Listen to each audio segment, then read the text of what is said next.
Hi, my name is Supri. I am a T4 paraplegic, and today I'm going to show you how I transfer in and out of my car, how I take my chair apart and put it back together, as well as some things to look for when you're purchasing a car.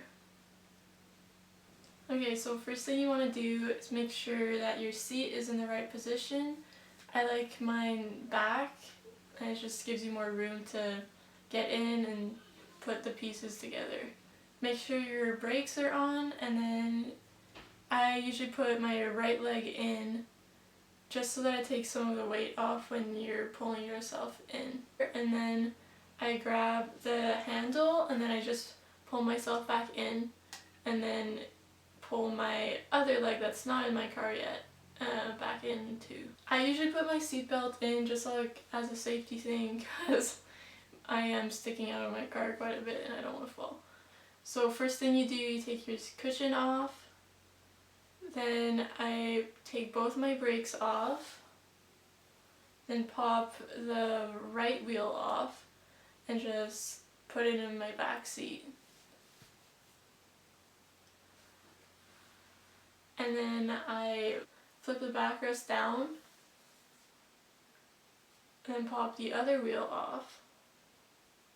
And kind of try to rest my frame against my car just so it's not as much of a reach when I want to pull my frame back up. And then I pull my frame in front of me into the passenger seat. Then I set my seat to how I like it when I'm driving.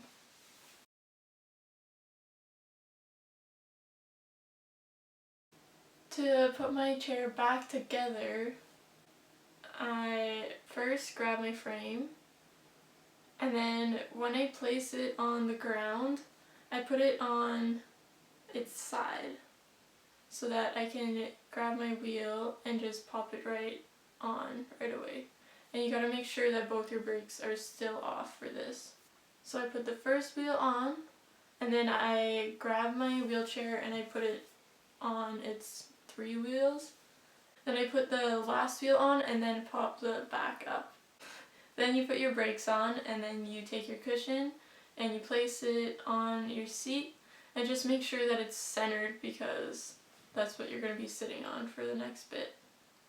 Then I take both my legs out and scoot forward, and then I use the steering wheel to kind of slow me down and help guide myself back into my seat. And then you just place your feet.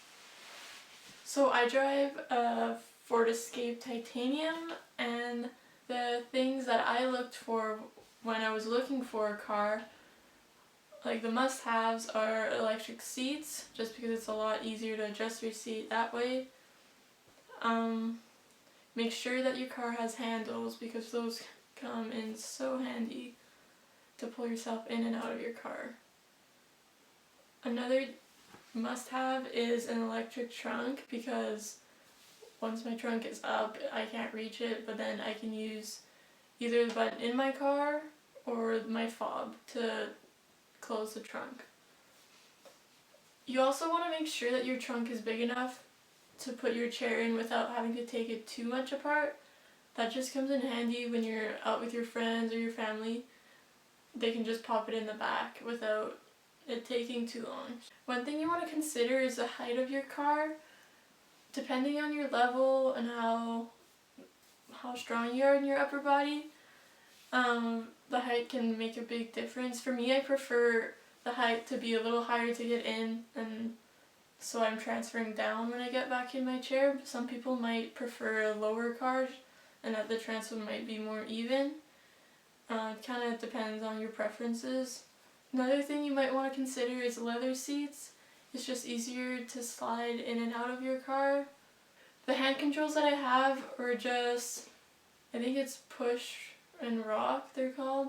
So I push down for brake and I pull towards me for gas. And I also have a knob on my steering wheel to help me steer.